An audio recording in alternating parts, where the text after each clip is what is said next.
na nabigyang buhay sa pamamagitan ng ating Panginoong Hesukristo ng Kanya pong buong pusong ihandog ang Kanyang buhay para sa katubusan ng kasalanan ng sangkatauhan.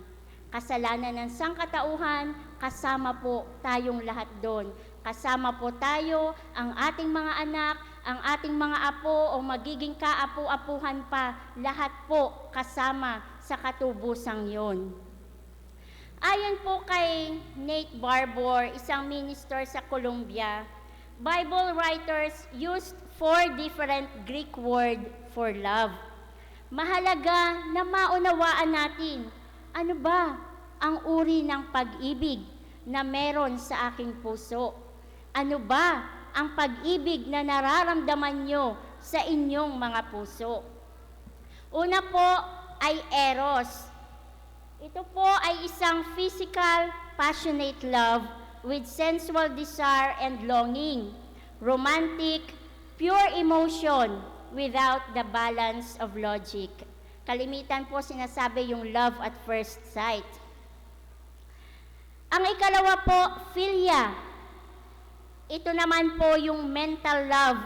It means affectionate regard or friendship in both ancient and modern Greek. This type of love has give and take, and it is a dispassionate virtuous love, a concept developed by Aristotle. Ang ikatlo po, storge. Storge means affection in ancient and modern Greek. It is natural affection like that felt by parents for offspring. Ito po yung love within the family. At ang ikaapat ay ang agape. Agape means love in a spiritual sense. It often refers to a general affection or deeper sense of true, unconditional love. Ito po ay ginamit ng mga Kristiyano upang ihayag yung unconditional love na meron ang ating Diyos sa Kanyang mga anak. Sa apat po na pakahulugan sa pag-ibig, ang agape o divine love ang may pinakamataas at pinakamakabuluhang definisyon ng pag-ibig na mas mainam kung tataglayin natin sa ating mga puso. At syempre po, hindi lamang dapat manatili sa puso, ipapadama natin sa ating kapwa.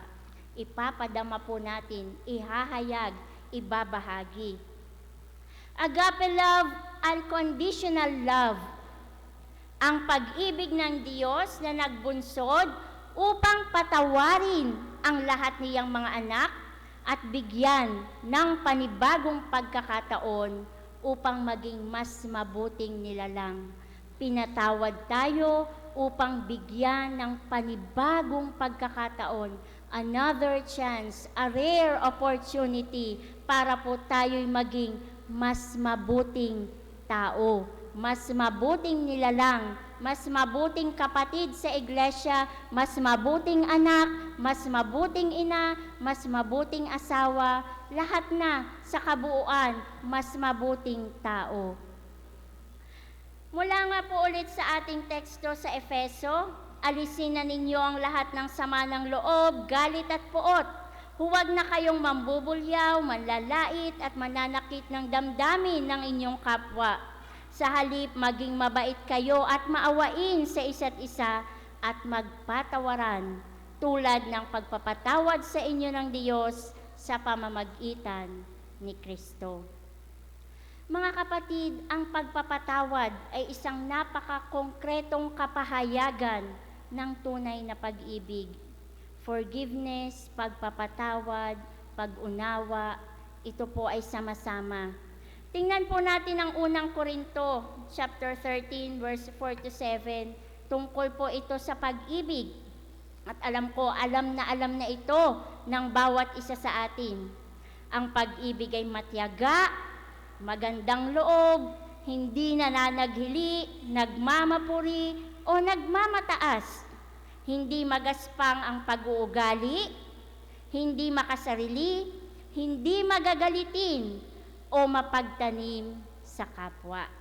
Hindi nito ikinatutuwa ang gawang masama, ngunit ikinagagalak nito ang katotohanan. Ang pag-ibig ay mapagbata, mapagtiwala, puno ng pag-asa, at nagtitiyaga hanggang wakas. Pero bakit po kaya kahit alam natin ang lahat ng ito, may mga pagkakataon napakahirap para sa atin ang magpatawad? Napakahirap po para sa atin yung unawain, yung kakulangan at kalabisan ng ating kapwa. Napakahirap para sa atin na tanggapin yung mga kapintasan o hindi magandang sitwasyon ng iba. Napakahirap para sa atin na umunawa sa kanilang kalagayan. May pag-ibig po ba sa puso kapag ganon ang ating nararamdaman? May pag-ibig po ba sa inyong puso? Para walang nasagot, wala bang love sa inyong heart? Laksan naman po. May pag-ibig po ba sa inyong puso? Yeah. parang doubtful yung iba kung may pag-ibig sa kanilang puso. Yung pong pagpapatawad ay hindi po dapat sa salita lamang. Minsan po kasi, pinapatawad na kita, yain na, wala na sa akin yon. Okay na, kalimutan mo na. Pero sa atin naman pong mga puso, naroon pa rin yung sakit. Naroon pa rin yung, syempre, parang, ay, ano ba naman yun? Ano ba naman yan? Ganyan. Naroon pa rin yung ating nararamdaman na, hindi pa yata pure yung aking pagpapatawad. Sana po yung pagpapatawad na ibibigay natin sa ating kapwa, doon sa mga taong nagkamali sa atin, sana po ito ay mula po sa kaibuturan ng ating mga puso. Meron pong katapatan, may sinseridad, at syempre po may kahandaang lumimot.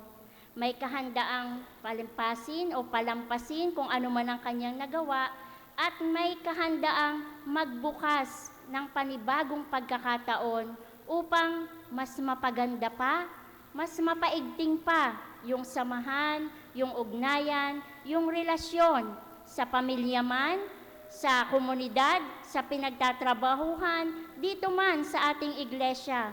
Sana po ganon yung ating nararamdaman.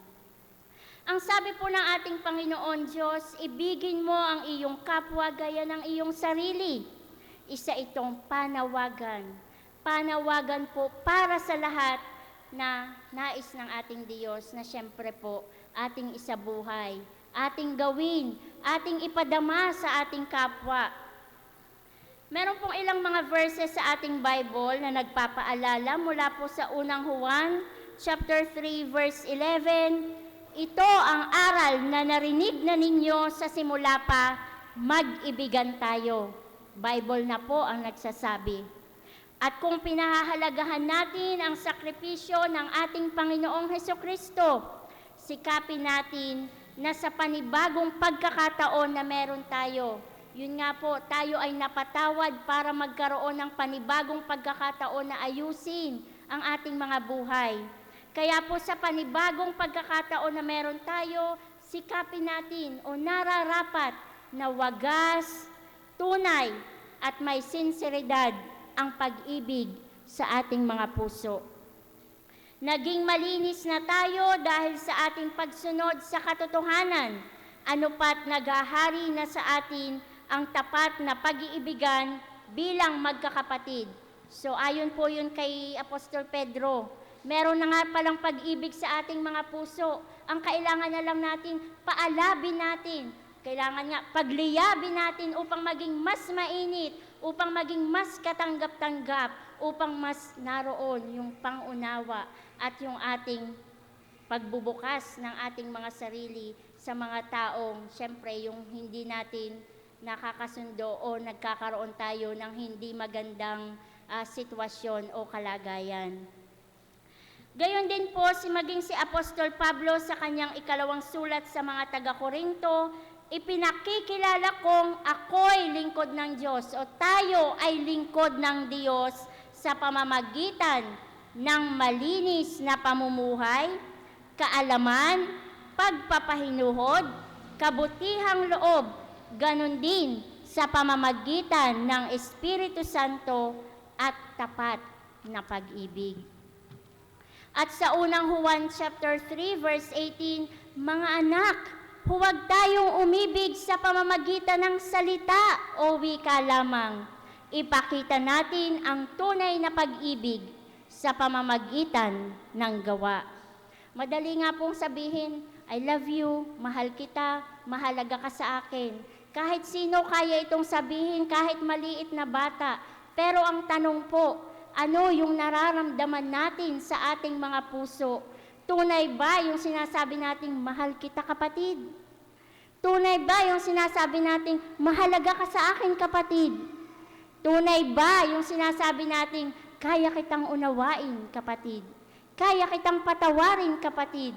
Yun po ang tanong, tunay ba yung pag-ibig o wagas ba yung nararamdaman natin na sinasabi natin sa ating kapwa? Ayon nga po kay Robert Mueller, to forgive is the highest, most beautiful form of love. In return, you will receive untold peace and happiness. Napakahalaga po na merong kapayapaan at kagalakan sa ating mga puso, sa ating mga buhay. Napakagaan siyempre sa pakiramdam na walang galit, walang hinanakit, walang tampo, walang anumang nagpapabigat sa ating dibdib. Na siyempre minsan hindi natin kailangang mag-iba ng daan para lang wag nating makasalubong yung taong ating kinaiinisan. Sa halip na mag-shortcut, napalayo patuloy. Kasi ayaw na ayaw kitang makita. Sabi, nasisira ang araw ko kapag nakikita kita. Na hindi natin kailangang mabalam o maabala sa ating mga ginagawa dahil hindi natin iisipin ng iisipin yung ginagawa hindi maganda sa atin ng ating kapwa. At higit po sa lahat, hindi tayo magpapakahirap na isipin how to get even with them. Kasi kapag ka po galit, kapag ka po tayo ay masama ang loob, lagi na may kasunod. Paano kaya ang gagawin ko para maramdaman niya rin yung galit na nararamdaman ko? Paano kaya ang gagawin ko para maghirap din siya katulad ng paghihirap ko? Mga kapatid, that's selfishness. Gusto natin maghirap din ang ating kapwa kagaya ng paghihirap natin na hindi naman dapat. Kasi kailangan lang natin umunawa. Kailangan lang natin buksan natin yung ating puso sa ating kapwa. Yung lawakan natin yung scope ng kaya nating unawain ang kakulangan, kalabisan man ng ating kapwa. Hindi natin kailangang pahirapan yung ating mga sarili sa ganitong mga damdamin. Napaka-negatibo po nito at tunay na nakakabigat sa pang-araw-araw nating buhay. At kung siyempre po wala yung galit, wala yung hinanakit, naroon yung kahandaang magpatawad at lumimot, hindi po tayo mapapalayo sa ating Panginoon. Hindi tayo mapapawalay sa Kanya. At hindi po tayo maliligaw sa landasing nais ng Diyos na tahakin ng Kanyang mga anak, loving one another and together serving Him. Loving one another and together serving Him. At may bonus pa po, hindi na tayo nagalit dahil handa tayong magpatawad, wala tayong isipin, walang mabigat sa ating puso, dahil wala ang lahat ng iyon, walang stress, walang pressure, we may all be physically sound and healthy. Physically sound and healthy. Ligtas sa heart attack, ligtas sa high blood pressure. Napakaganda po nun, di ba? Healthy na tayo physically, healthy pa tayo spiritually. Napakagandang handog, napakagandang regalo mula sa Panginoon, napakagandang handog sa bawat mahal natin sa buhay. Oo nga po at normal na tayo'y nalulungkot, normal na reaksyon na pagka may isang sitwasyon na hindi maganda, nagagalit tayo, naghihinanakit tayo ay parang sumasama ang ating loob, pero huwag po nating hayaan na magtagal ito sa ating sistema, na magtagal ito sa ating puso. Kasi pag pinagtagal po natin, napakahirap ng alsin, napakahirap ng limutin, napakahirap ng baguhin. Huwag nating sayangin, muli, huwag nating sayangin yung pagkakataong ibinigay ng Diyos. Ito po yung tangi nating pagkakataon upang pagbutihin natin ang ating mga buhay, ang ating pakikipag-ugnayan sa kapwa, ang ating pakikipag-ugnayan sa Kanya. Ito lamang po yung pagkakataon na meron tayo. Gamitin natin ang buhay na meron tayo para sa katuparan ng nais ng Diyos sa bawat isa sa atin. At ano po yun? Siyempre gusto ng Panginoon, makasama niya tayo, ako, ikaw, kayo, ang bawat isa tayong lahat sa kahariang Kanyang ihahanda sa Kanyang muling pagbabalik. Sino pong gustong maiwan? Meron po bang gustong maiwan pagka kinaon na tayo ng Panginoon? Yan. Mahirap pong maiwan, di natin alam. Christ is in every one of us. Nasa ating mga puso si Kristo. Kaya nga po tayo naririto, kaya tayo nananampalataya, kaya tayo sumasamba, kaya tayo nakikibahagi sa mga gawain ng ating iglesia. Dahil nasa sa puso natin si Kristo. Pero beyond that, o sa mga susunod pa, kaya ba nating i-maintain? Kaya ba nating panatilihin yung pag-ibig na meron tayo sa ating puso na sa Diyos naman nagbuhat? Mga kapatid, yung Kristo sa ating puso, naroon din yung pag-ibig sa ating puso. Ating pong damhin. Damhin natin ng totoo, damhin natin ng may katapatan. At atin po naman itong with sincerity din. May katapatan, may katotohanan, ipadama natin sa ating kapwa at atin pong sama-samang ihandog sa Diyos ang lahat ng ito. Sa pangalan ng Ama, ng Anak, at ng Banal na Espiritu. Amen.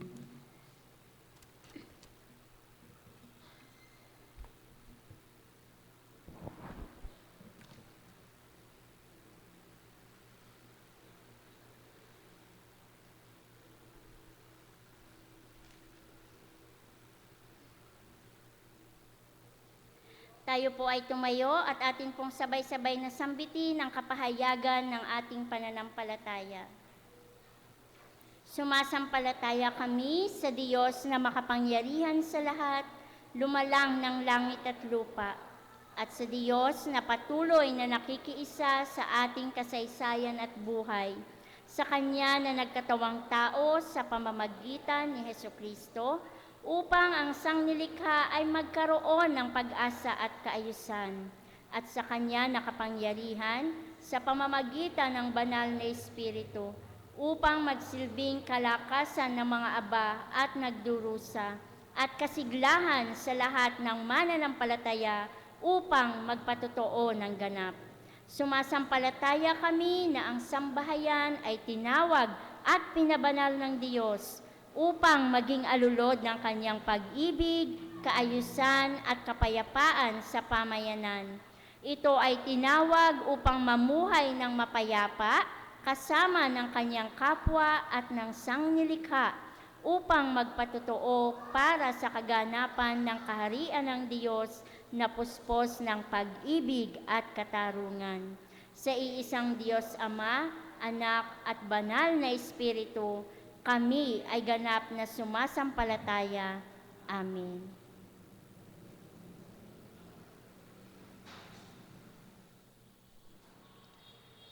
Gayon din naman, alam ng Panginoon na ang iniisip ng marurunong ay walang kabuluhan. Kaya't huwag ipagmalaki ni numan ang nagagawa ng tao. Tayo po ay taos-pusong magsipaghandog.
Maraming salamat, Panginoon, sa buhay at kasaganaan ng buhay na kaloob mo sa bawat isa sa amin. Ngayon, Panginoon, kami ay naghahandog ng bahagi ng kasaganaang ipinagkaloob mo. Pakabanalin mo nga po, Panginoon, ang mga handog na ito, lalo't higit kami na nagsipaghandog, na naghandog nito mula sa aming puso. Nawa po, Panginoon, kapag ito'y iyong nabasbasan, magamit namin ito sa pagpapalawak ng iyong kaharian dito sa lupa. Dalangin din namin, O Panginoon, na hindi lamang mga salapi ang aming ihahandog, kundi lalo't higit ang aming mga sarili. Gamitin mo kami sa paglilingkod sa iyo, sa pangalan ni Jesus. Amen.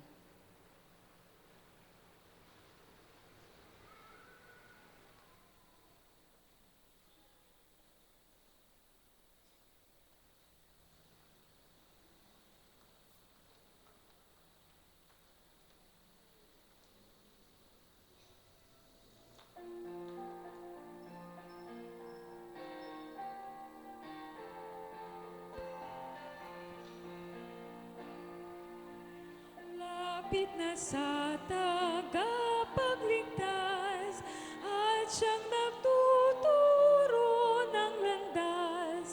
Nakatayo at tumatawag, lumapit ka agad. Pagpipisan ay anong saya, kung sasala ay malaya na. At tayo'y kaniyang isasama sa bayang handa niya. Bayang bata ay lumapit, ang may pag-ibig niyang sambit. Yayakapin sa kaniyang dibdib, puspos ng pag-ibig. Pagpipisan ay anong saya, kung sasala ay malaya na. At tayo'y kaniyang isasama sa bayang handa niya. Naririto siya't malapit, tumatawag sa nagpipilit. Dinggin na mairog na sulit, aking anak lapit. Pagpipisan ay anong saya, kung sasala ay malaya na. At tayo'y kaniyang isasama sa bayang handa niya.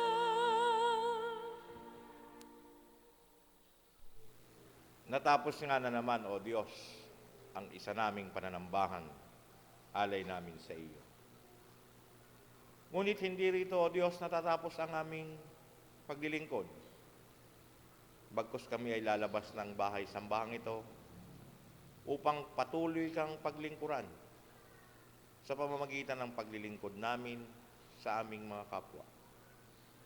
Patuloy naming babaunin ang aming mga narinig ngayong umaga na ang iyong pag-ibig ay dapat nasa aming puso. Dapat naming isinishare ang iyong pag-ibig. Dapat kaming nagpapatawad upang lumuwag ang aming mga puso. Gumanda ang aming katawan. Nawa, O Diyos, ito'y aming magampanan dahil ito ang nais mo. Ito ang gusto mo. Kaya ito ang dapat naming gawin. Na ang pag-ibig mo ay manatili sa aming puso. Hindi lamang sa salita, O aming Panginoon, ng mahal kita, kundi pag nagsalita ka ng mahal kita, ay naroon galing yon sa iyong puso. Patuloy din namin, O Diyos, itinatalaga ang aming mga naging gawain ngayong umagang ito. Ang aming pag-awit, ang aming pakikinig, ang aming pananalangin, ang aming pagbabasa ng banal na kasulatan. Lahat ng ito, O Diyos, ay tinatalaga namin sa iyo. At higit sa lahat, O Diyos, itinatalaga namin ang aming buhay sa iyo lamang, O aming Panginoon. Narito nga, O Diyos, ang iyong iba sa mga anak, tiklop-tuhod, nakatayong nananalangin sa iyong harapan. May mga espesyal silang panalangin, O aming Panginoon. Ang iba, nagpapasalamat dahil sumapit ang kanilang kaarawan o anibersaryo ng kasal. Patuloy, O Diyos, ng kalakasan at mas marami pang birthday at anniversary, ang dalangin namin sa aming mga kapatid na ito. Ang iba sa amin, O Diyos, ay lumapit sa iyo, humihingi ng gabay, nagpapasalamat sa kanilang pag-aaral, sa kanilang pagtatrabaho, O aming Panginoon. Nawa ay patuloy mong gagabayan ang aming mga kapatid na ito upang patuloy mo silang magamit sa iyong ubasan sa paglilingkod para sa iyo. Ang iba sa amin, O Diyos, ay lumapit sa iyong harapan dahil may karamdaman ng kanilang mamahal sa buhay o sila mismo ay may karamdaman. Kami ay nananangan sa iyong banal na kasulatan na marami kang pinagaling kahit ang patay iyong binuhay. Kaya, O Diyos, baliwala ang sakit na ito. Ikaw ang magpapagaling sa amin. Patuloy, O Diyos, na kami ay nananalangin para sa aming mga kapatid na ito, lalo na ang aming Tita Gloria Evangelio, na ngayon ay nasa bahay pagamutan, nagpapagaling. Alam namin, O Diyos, na siya ay hihipuin mo. Ikaw ang aming dakilang manggagamot, O aming Panginoon. Alam namin, O Diyos, ng mga doktor, nurse, instrumento, ang mga gamot na kanyang iniinom, ito'y instrumento mo lamang upang pagdaluyan ng iyong kapangyarihan ng pagpapagaling, upang patuloy mo siyang magamit sa iyong ubasan na maglingkod sa iyo. Ang iba sa amin, O Diyos, ay lumapit sa iyo dahil may kinaharap na mga pagsubok, lalo ng iyong lingkod, O aming Panginoon. Patuloy, O Diyos, na humingi ako ng gabay, kami ng gabay, sa mga pagsubok na dumarating sa aming buhay, financially, spiritually, lalo-lalo na sa paglilingkod, O aming Panginoon. Nawa ang kalooban mo ang siyang masunod.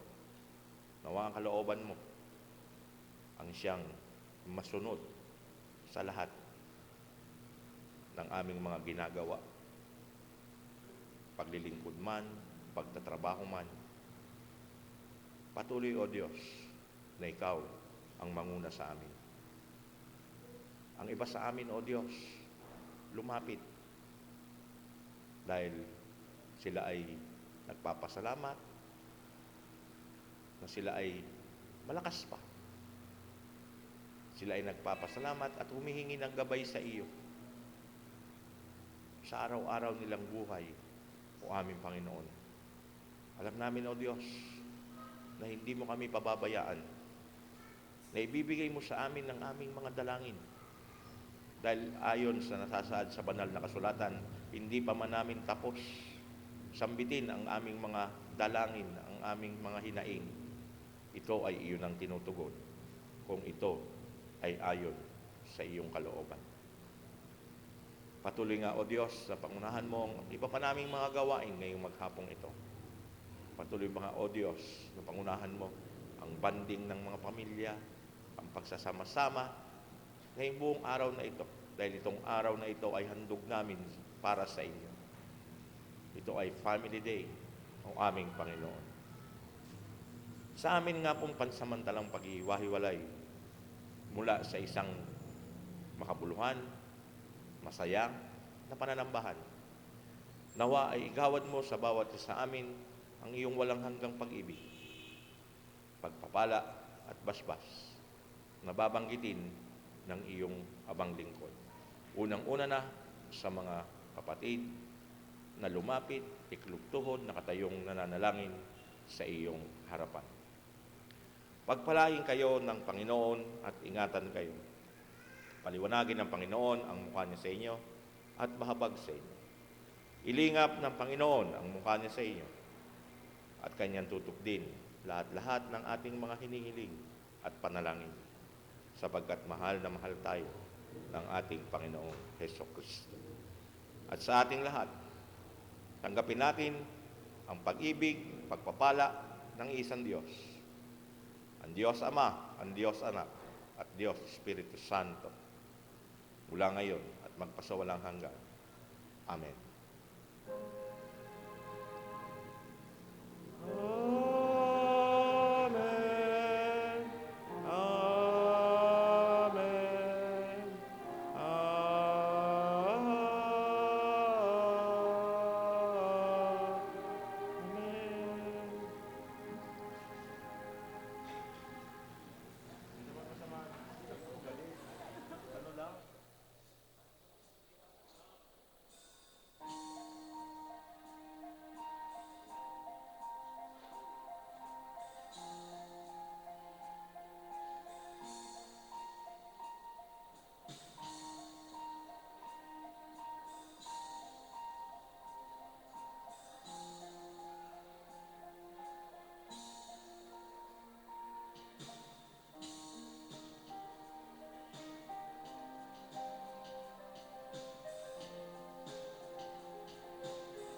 Tinatawagan po ang lahat ng UCM na tumigil sandali dito sa harapan.